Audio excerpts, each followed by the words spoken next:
अगला सवाल पटना से अनंत भूषण ने पूछा है। भारतीय किसान पहले से ही गरीब हैं और संघर्ष कर रहे हैं। अब इस वायरस की परिस्थिति के कारण लाखों प्रवासी मजदूर वापस अपने गांवों में जा रहे हैं। क्या इसके कारण किसानों और खेती की ज़मीन पर दबाव नहीं बढ़ेगा और क्या गरीबी नहीं बढ़ेगी? क्या इसका कोई समाधान है? वैसे आशा है कि ये प्रवासियों का वहाँ जाना अस्थायी है। चिंता सिर्फ ये है कि अगर ये लॉकडाउन की शुरुआत में हुआ होता, अगर हम योजना बनाकर इसे व्यवस्थित ढंग से लॉकडाउन की शुरुआत में करते और गांव में 6 हफ्ते रहकर वो वापस आ गए होते, तो अब ये सारे उद्योगों और बिजनेस को शुरू करने के लिए अच्छा होता। लेकिन अब ये लॉकडाउन के अंत में हो रहा है। ये बहुत अच्छा नहीं है, लेकिन कोई नहीं जानता था कि लॉकडाउन कितना लंबा होगा। शुरू में हमने सोचा कि ये 15 दिनों के लिए है, तो हमने उन्हें शहरों में रखने की कोशिश की और उनके ठहरने और भोजन वगैरह का इंतज़ाम किया। लेकिन जब 15 दिनों में ये ख़त्म नहीं हुआ, 15 दिनों तक सभी ठीक ठाक थे। जब दूसरा लॉकडाउन आया तब वो चौकन्ने हो गए, क्योंकि ज़्यादातर प्रवासी मजदूर, कम से कम भारत में, सिर्फ पुरुष हैं। ये पुरुष आबादी है। उनकी औरतें और बच्चे गांव में घर पर हैं, वो उनके पास जाते रहते हैं। जब दूसरा लॉकडाउन बढ़ा तब उन्हें चिंता होने लगी कि हमारी बीवियों और बच्चों का क्या हाल होगा, क्योंकि उनमें से कई अपने परिवार से संपर्क करने के लिए फ़ोन के बिल नहीं भर पा रहे थे। तो अब वो जाना चाहते थे। उन्होंने पैदल चलना शुरू कर दिया। कुछ लोग सैकड़ों किलोमीटर पैदल चल के अपने गांव पहुंचे, कुछ लोग 1000 किलोमीटर साइकिल चलाकर अपने गांव पहुंचे। अब वो ट्रेनों का इंतज़ाम कर रहे हैं। लेकिन अब हम लॉकडाउन को ख़त्म करने की योजना बना रहे हैं, लेकिन अब सारे मजदूर शहरों से दूर जा रहे हैं, जो इसे करने का सबसे अच्छा तरीका नहीं है। क्या ये किसी खेती के लिए किसी तरह की समस्या है? नहीं, खेती अच्छे से होगी, क्योंकि गांव में ये एक बड़ी समस्या रही है कि किसी भी काम को करने के लिए पर्याप्त मजदूर नहीं हैं। अब अगर ये मजदूर वापस जाते हैं तो मजदूर काफ़ी ज़्यादा या अधिकता में हो जाएंगे, लेकिन फिर भी बेशक जो मजदूरी दी जाने की ज़रूरत है वो कम हो जाएगी। तो इससे किसान को फ़ायदा हो सकता है, जब तक कि बहुत बड़ी तादाद में लोगों का आना ना हो। नहीं, शहर में ऐसा लगता है, जब वो गाँव में जाते हैं तो वो सैकड़ों गाँवों में या हज़ारों गाँवों में फैल जाएंगे। तो ये प्रवासी मजदूर, जो कि शहर में लगता है कि बहुत बड़ी संख्या में हैं, जब वो भारत के ग्रामीण इलाके में जाते हैं तो वो हज़ारों गाँवों में फैल जाने वाले हैं। मुझे नहीं लगता कि ये इतनी बड़ी भीड़ होगी, सिवाय शायद उत्तर भारत के कुछ गाँवों के। तो खेती के लिए ये कोई समस्या नहीं होगी, लेकिन समस्या होगी तमामों व्यापारों, घरेलू कामकाज और उद्योगों के लिए, और सबसे बढ़कर पूरे कंस्ट्रक्शन उद्योग के लिए, जो मुख्य रूप से प्रवासी मजदूरों पर निर्भर रहता है। तो ये कई सारी चुनौतियां हमारे सामने हैं। ये एक आसान परिस्थिति नहीं है। ऐसी परिस्थिति पहले कभी नहीं हुई। देश में प्रवासी मजदूरों की संख्या 12 से 14 करोड़ के आसपास है। इतनी बड़ी संख्या में लोगों का एक जगह से दूसरी जगह जाना कई समस्याएं पैदा करता है। दुर्भाग्य से 16 लोग रेल की पटरी पर चलकर जा रहे थे। वो इतने थक गए कि वो पटरी पर ही सो गए और एक ट्रेन रात में उन्हें कुचलते हुए चली गई। तो इस तरह की दुर्भाग्यपूर्ण घटनाएं हो रही हैं। लेकिन इस देश में एक तरह का लचीलापन है कि ये वापस उठ खड़े होने के काबिल है, क्योंकि हमारी अर्थव्यवस्था एक खास तरह से बनी है। ये कुछ बड़ी कंपनियों वगैरह के द्वारा नहीं चलाई जाती है। इसे 100 करोड़ भारतवासी चलाते हैं। तो इसमें फिर उठ खड़े होने की काबिलियत है, क्योंकि हमारा उत्पादन और हमारी खपत ज़्यादातर देश के अंदर ही है। तो हर किसी को चीज़ें करने के कई नए तरीकों और अनोखे तरीकों की खोज करनी होगी। चीज़ें करने के वही पुराने तरीके किसी के लिए काम नहीं करेंगे। हमारे लिए यहाँ ईशा में भी ये काम नहीं करेगा। हमें कई चीज़ों को बदलना होगा और कई अलग अलग नए तरीके बनाने होंगे ताकि हम अपना काम जारी रख सकें, और ये हर किसी को करना होगा, सारे व्यापारों को। तो शायद व्यापारों का एक हिस्सा अप्रासंगिक हो जाए शायद कई नई संभावनाएं सामने आएं, कई चीज़ें हैं। बेशक ये चुनौतियों का समय है। तो जैसा मैंने लॉकडाउन की शुरुआत में कहा था, एक चिंता यह है कि लोग भुखमरी की ओर ना बढ़ें। सौभाग्य से ऐसा नहीं हुआ है। लोगों ने थोड़ा बहुत संघर्ष किया है, लेकिन हर जगह कई संस्थाएं और राज्य सरकारें, वे सभी सामने आए हैं और उन्होंने ये पक्का किया है कि भुखमरी से कोई मौत ना हो। तो अगर हम पक्का करते हैं कि ये एक चीज़ ना हो, हम सभी किसी न किसी चीज़ से वंचित हैं जो हमारे पास 6 हफ्ते पहले थी। मेरे ख्याल से ये चलेगा, मेरे ख्याल से ये ठीक है। मुझे पता है कि कई सारे लोग इस बात के लिए मुझ पर पत्थर फेंकेंगे, लेकिन मेरे ख्याल से ये ठीक है। हम थोड़े कम में रह लेंगे। ये मेरे लिए ठीक है, ये हर किसी के लिए ठीक होना चाहिए कि हम पहले के मुकाबले थोड़ी कम चीज़ों से काम चला लेंगे। कई तरीकों से इंसान बहुत अति करते रहे हैं, तो अब थोड़ा कम ठीक है, लेकिन हमें पक्का करना होगा कि कोई भूखा ना रहे, कोई बुनियादी पोषण के बिना ना रह जाए। अगर हम इस एक चीज़ का ख्याल रखते हैं तो हम कुछ महीनों में फिर उठ खड़े होंगे। लेकिन समस्या ये है कि पूरी वायरस की परिस्थिति अभी बहुत अनिश्चित है। हम इस लॉकडाउन को 17 तारीख को ख़त्म करने की बात कर रहे थे। 2 हफ्ते पहले जब हमने इस बारे में बात की थी, तब भारत में मौतें 1000 से कम थीं। आज ये लगभग 2300 है और सौभाग्य से ये सब सिकुड़कर देश के एक हिस्से में सीमित हो गया है। मुख्य रूप से महाराष्ट्र, गुजरात, राजस्थान, दिल्ली ये मुख्य हॉटस्पॉट्स हैं और दुर्भाग्य से तमिलनाडु। नहीं, हर जगह ये दुर्भाग्यपूर्ण है, लेकिन मैं कह रहा हूं कि ये अलग थलग हो रहा है। वो सब जुड़े हुए हैं। जब हम कहते हैं महाराष्ट्र, आप में से उनके लिए जो इस देश का भूगोल नहीं जानते, महाराष्ट्र, गुजरात, राजस्थान, दिल्ली ये सभी भौगोलिक दृष्टि से जुड़े हुए हैं, तो ये वहाँ बड़े पैमाने पर हो रहा है। तमिलनाडु पूरी तरह से दक्षिण में है, लेकिन दुर्भाग्य से यहाँ भी ये हो रहा है, जबकि हमारे आसपास के राज्य इससे मुक्त हैं। ये कुछ खास कारणों से हुआ है। मेरे ख्याल से किसी मुकाम पर कुछ अध्ययन या जांच की जानी चाहिए कि यहाँ ये इस तरह से क्यों फैला। लेकिन मौतों की संख्या बढ़ रही है हर दिन। मेरे ख्याल से देश में अभी हर दिन 120 से 150 लोग वायरस से मर रहे हैं। ये अमेरिका से कहीं बेहतर है, लेकिन ये न तो कोई सांत्वना है और न ही समाधान है, क्योंकि जब हम लॉकडाउन खोलेंगे, अमेरिका ने उतनी सख्ती से लॉकडाउन नहीं किया जितनी सख्ती से हमने किया। लॉकडाउन के बावजूद ये हो रहा है। जब हम लॉकडाउन को ढीला करेंगे तो आप अंदाज़ा लगा सकते हैं। तो मैं चाहता हूं कि आप जहां भी हों, आप ये समझ लें कि सोशल डिस्टेंसिंग को कायम रखने की और दूसरे सभी प्रोटोकॉल्स जिनके बारे में बार बार कहा जा चुका है, उनका पालन करने की असली जिम्मेदारी दरअसल 17 मई से शुरू होती है। अभी तक हम में से ज़्यादातर लोग खुद को सबसे अलग रखने के कारण सुरक्षित रहे हैं। अब जब हमें बाहर निकलना होगा और दूसरे लोग अंदर बाहर होने लगेंगे, तभी असली चुनौती सामने आएगी। हम कितने जिम्मेदार और समझदार हैं, वाकई तभी इसके मायने होंगे लॉकडाउन पूरा होने के बाद, जब आर्थिक प्रक्रिया शुरू होगी। तो क्या ये काबू से बाहर चला जाएगा या क्या होगा, हमें ये देखना होगा। इसका एक प्लस और माइनस पॉइंट है। वैसे हमेशा लोग इसकी स्पेनिश फ्लू से तुलना कर रहे हैं, जो 1919 में फैला था, जिसने 5 करोड़ से ज़्यादा लोगों की जान ली थी। सिर्फ भारत में ही 1.2 से 1.7 करोड़ लोग मरे थे।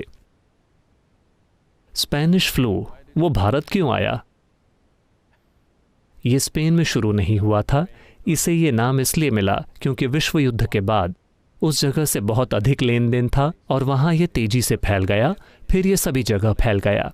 लेकिन हमें इसकी तुलना स्पेनिश फ्लू से नहीं करनी है, क्योंकि स्पेनिश फ्लू ने मोटे तौर पर 20 से 40 साल की उम्र के लोगों को मारा था।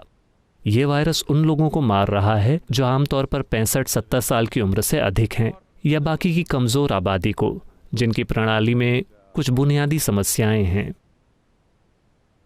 और एक और बात यह है कि इसका एक माइनस पॉइंट ये है कि ये स्पेनिश फ्लू जितनी जल्दी जान नहीं लेता, लेकिन इसमें बिना किसी लक्षण के फैलने की क्षमता है। स्पेनिश फ्लू, जैसे ही आपको उसका इन्फेक्शन हुआ, हमें पता चल जाएगा कि आपको ये हुआ है, कोई भी आपके पास नहीं आएगा। लेकिन उस समय हमारे पास कोई एंटीबायोटिक्स नहीं थे। अब हमारे पास कई तरह की दवाइयाँ हैं। भले ही हम इन्फेक्टेड हों, इससे निपटने का एक तरीका है। तो हमें दुनिया में उस स्तर की मौत की संख्याओं की उम्मीद नहीं है, लेकिन किस हद तक हमारी गतिविधियों में रुकावट आएगी, ये मुख्य बात है। तो ऐसे बहुत से लोग हैं जो कह रहे हैं कि हर तरह के लोग वैज्ञानिक भाषा झाड़ रहे हैं और कह रहे हैं कि हम झुंड इम्यूनिटी विकसित कर लेंगे। देखिए, झुंड इम्यूनिटी विकसित करने के लिए कम से कम 60 से 70% आबादी को इन्फेक्टेड होना चाहिए। अगर ऐसा होता है तो हम बुजुर्ग लोगों की आबादी के एक बड़े हिस्से को मिटा देंगे। 75 साल से अधिक उम्र के लोग, हम दुनिया में उस आबादी को लगभग मिटा देंगे। और शायद 1 साल से कम उम्र के बच्चों को भी, और उन सभी कमज़ोर लोगों को जिनके ट्रांसप्लांट्स हुए हैं, जिनको दिल की बीमारियां हैं, डायबिटीज़ है और कई दूसरी चीज़ें हैं जो इस श्रेणी में आती हैं। तो पूरी कमज़ोर आबादी को हम मिटा देंगे। तो उस तरह से झुंड इम्यूनिटी वास्तव में कोई समाधान नहीं है। इसका मतलब है कि हम ये तय कर रहे हैं कि यह शब्द झुंड ही कुछ ऐसा है जिसे मैं सहन नहीं कर सकता जब आप इंसानों की बात करते हैं। झुंड इम्यूनिटी, आप जानवरों में इसकी बात करते हैं, लेकिन अभी हम वही बात इंसानों के लिए कर रहे हैं, क्योंकि वायरस सभी जानवरों से आया है। और ये पूरी चीज़, लेकिन ये कमज़ोर आबादी का सफाया कर देगा। अगर आप दुनिया भर में 70% इन्फेक्शन की बात कर रहे हैं, तो इसे कैसे रोकें? किसी के पास सुराग नहीं है। सिर्फ इतना है कि हमारे पास कुछ आइडियाज़ हैं कि इसे कैसे धीमा किया जाए। और सबसे अच्छी चीज़ आप ये कर सकते हैं कि अपने सिस्टम में इम्यूनिटी कैसे बढ़ाई जाए। हम आपको एक प्रोटोकॉल दे सकते हैं कि इसे कैसे बरकरार रखा जाए। आश्रम में अगले 3 दिनों में हम उन चीज़ों को बताएंगे कि आप कैसे अपनी इम्यूनिटी को उसकी मौजूदा स्थिति से बेहतर कर सकते हैं, क्योंकि 17 तारीख के बाद शायद बाहर के लोगों का आना शुरू हो जाए, लेन देन होंगे। हम इसे कम से कम रखेंगे, लेकिन फिर भी ये अटल है। हम हमेशा के लिए बंद नहीं रह सकते। ये हर जगह सच है। तो ये महत्वपूर्ण है। कुछ सरल बातें। एक बात है सोशल डिस्टेंसिंग का सख्त पालन करना। ये आपका धर्म बन जाना चाहिए। ठीक है, मैं कह रहा हूं कि अगर आप धार्मिक हैं तो, वरना ये आपकी साधना बन जानी चाहिए। तो योग केंद्र में हर कोई सुबह नीम बॉल खाता है, नीम और हल्दी। तो अगले 2 दिनों में हरी बॉल गायब हो जाएगी, केवल हल्दी की बॉल होगी, लेकिन नीम के पत्ते होंगे।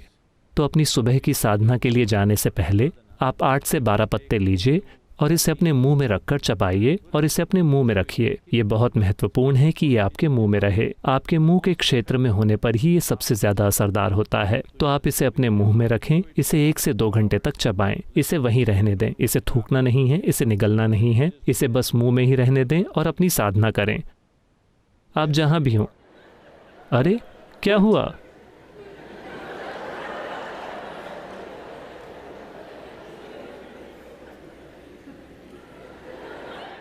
नहीं, मैं बस साधना हॉल में सांस की बदबू से बचने की कोशिश कर रहा हूं। तो आप चाहे जहां भी हों, कम से कम इस देश में आपको नीम के पत्ते मिल जाएंगे। आप ऐसा कर सकते हैं।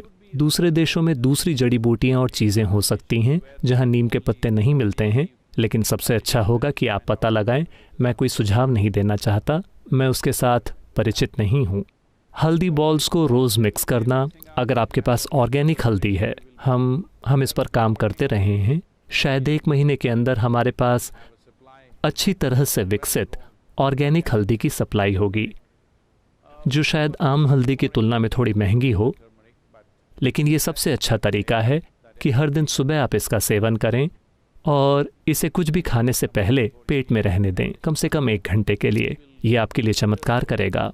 और नील वेम्बू कषायम, जिसे हम यहाँ बांट रहे हैं सभी गांवों में, यहाँ के मजदूरों को और सभी को, प्रवासी मजदूरों और सभी को। एक चीज़ हमने ये देखी है कि तमिलनाडु के इस हिस्से में जहाँ हम काम कर रहे हैं, पिछले 2 महीनों में कोरोना का एक भी केस नहीं हुआ है, एक भी केस नहीं।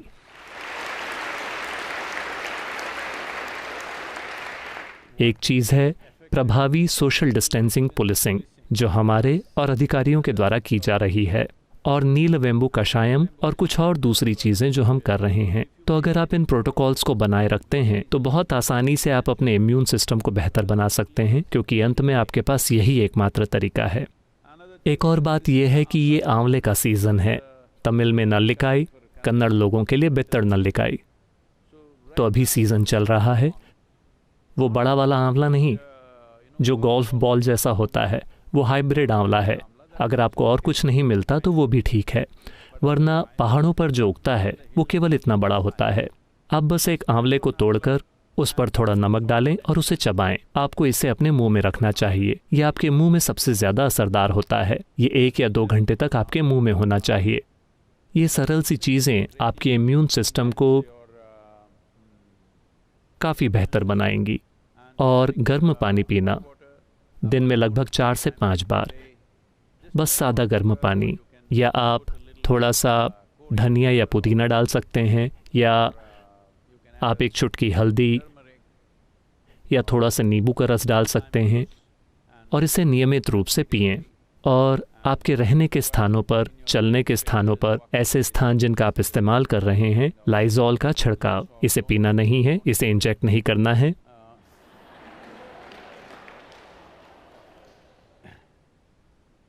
और ये यहाँ योग केंद्र में होगा।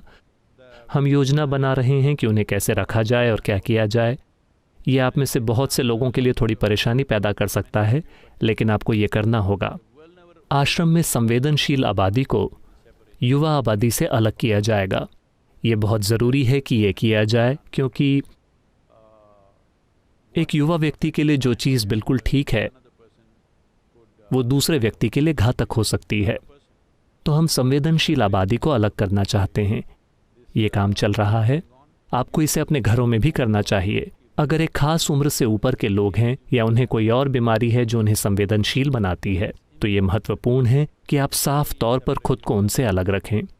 कब तक, हमें नहीं पता, किसी को नहीं पता। हम सिर्फ अनुमान लगा सकते हैं।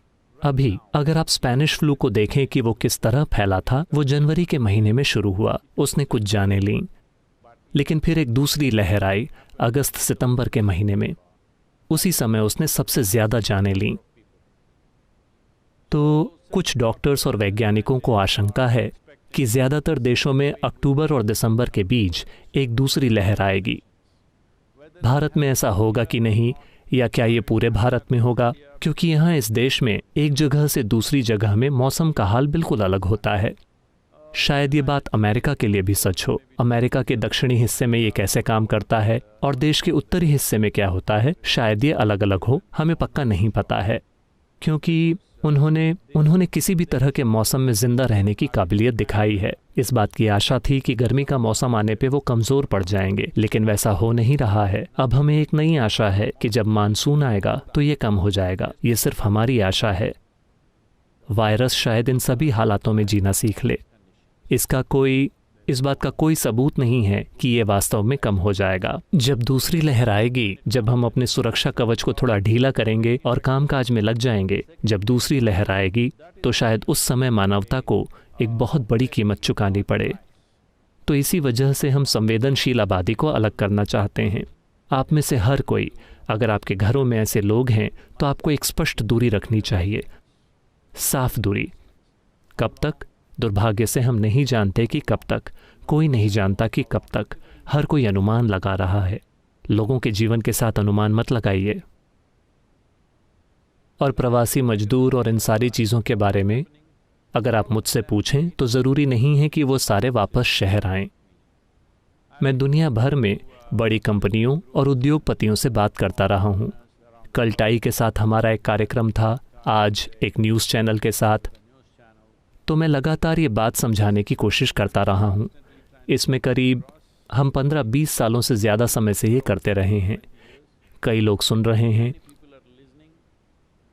थोड़ा बहुत काम हुआ है, लेकिन पर्याप्त काम नहीं हुआ है। सरल सी चीज़ बस इतनी है। आंकड़े कहते हैं कि दुनिया का करीब 72% निवेश सिर्फ 31 या 32 शहरों में है, या मेरे ख्याल से 36 शहरों में है। जब दुनिया की 72% दौलत सिर्फ कुछ ही शहरों में केंद्रित है, तो लोग वहाँ क्यों नहीं जाएंगे?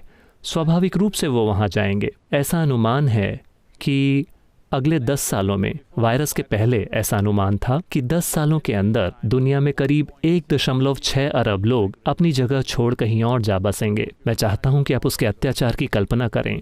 1.6 अरब लोग अपनी औरतों और बच्चों को घसीटते हुए, अपना सामान बटोरकर उस जगह को छोड़कर जहां वो कई पीढ़ियों से, सैकड़ों सालों से रहते रहे हैं, किसी दूसरी जगह जाते हैं। वो जिस अत्याचार का सामना करते हैं वो अविश्वसनीय है।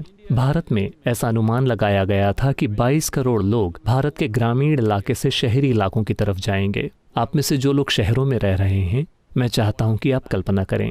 मान लीजिए कि भारत के 10 शहरों में 22 करोड़ लोग आ गए। अगर आप उन्हें बराबर बराबर भी बांटें, जो नहीं होगा, आप उन शहरों की दुर्दशा की कल्पना कर सकते हैं। तो एक महत्वपूर्ण चीज जो होनी चाहिए वो ये है कि आर्थिक निवेश को फैलना चाहिए। मैनचेस्टर की तरह उद्योग बनाने का ये तरीका, क्योंकि बड़ी मात्रा में उत्पादन करने की ये प्रणाली वहीं शुरू हुई थी। हर चीज को एक ही जगह पर होना चाहिए, सारे लोग एक ही जगह पर आकर काम करें। इसे जाना होगा। अभी कई सारे लोग घर से काम करने की और इस तरह की चीज़ों की बात कर रहे हैं, लेकिन ये केवल कुछ लोगों के लिए संभव है जो कुछ खास तरह के काम करते हैं। लेकिन दूसरे लोगों को कहीं ना कहीं जाना होगा। लेकिन ये ज़रूरी नहीं है कि वो जगह एक ही शहर पर केंद्रित हो। इसे फैलना होगा। अगर हम देश के 700 से ज़्यादा जिलों पर फोकस के साथ ये काम नहीं करते हैं, अगर आप उद्योगों को फैलाते नहीं हैं, भले ही शुरुआत में इसमें थोड़ी दिक्कतें हों, अगर हम ऐसा नहीं करते हैं तो लोग पागलों की तरह प्रवास करेंगे। एक और चीज़ है कृषि वानिकी। कृषि वानिकी प्रवास को रोकने का एक पक्का तरीका है, क्योंकि प्रवासी लोगों के गांव छोड़कर जाने का एक कारण ये है कि जब कभी भी खेती के इलाकों में सूखा पड़ता है, ऐसा हर 5, 6 या 8 सालों में होता है कि एक बहुत बड़ा सूखा पड़ता है। जब ऐसा होता है तो प्रवास की कई लहरें आएंगी। लोग अपनी ज़मीनों को छोड़कर शहर चले जाएंगे और वो वापस कभी नहीं आएंगे। अगर आपकी ज़मीन में लंबे समय वाली फसल होती, अगर आपकी ज़मीन पर पेड़ खड़े हैं, तो आप अपनी ज़मीन को छोड़कर कहीं और नहीं जाएंगे, क्योंकि वहाँ पैसा खड़ा है। तो कृषि वानिकी शहरों की ओर होने वाले प्रवास को रोकने का एक सबसे अच्छा तरीका है। अगर हम इसे अभी नहीं करते हैं तो हमारे शहर रहने लायक नहीं बचेंगे। सिर्फ भारत में ही नहीं, दुनिया में लगभग हर जगह ये प्रवास, अगर अरबों लोग गांव छोड़कर एक ही शहर में लदने लगते हैं तो कोई भी अच्छे से नहीं जी पाएगा। सारी आबादी का एक ही जगह पर केंद्रित होना ये भविष्य की महामारियों का अड्डा भी है। आमतौर पर हम इसे एक ग्लोबल विलेज कहना पसंद करते हैं। अगर ये वाकई एक गांव होता तो मैं आपको बता रहा हूं, ये वायरस काफ़ी असहाय होता। लेकिन चूंकि ये एक शहर है, वुहान शहर की आबादी ही 1.1 करोड़ मानी जाती है। और दुनिया में कितने ऐसे शहर हैं जिनकी आबादी 1 करोड़ से ज़्यादा है? ऐसे बहुत से शहर हैं। 1 करोड़ लोगों को एक ही जगह पर आने की क्या ज़रूरत है? क्या इसलिए क्योंकि उन्हें एक दूसरे से प्यार है? मुझे तो नहीं लगता। सिर्फ इसलिए क्योंकि सारी आर्थिक संभावनाएं एक ही जगह पर केंद्रित हैं। इसे फैलना होगा। अगर हम इसे फैलाते नहीं हैं, सिर्फ भारत में ही नहीं, पूरी दुनिया में आर्थिक संभावनाओं को पूरे इलाके में फैलना होगा। ये बहुत बहुत महत्वपूर्ण है। कृषि वानिकी इस दिशा में एक महत्वपूर्ण कदम है।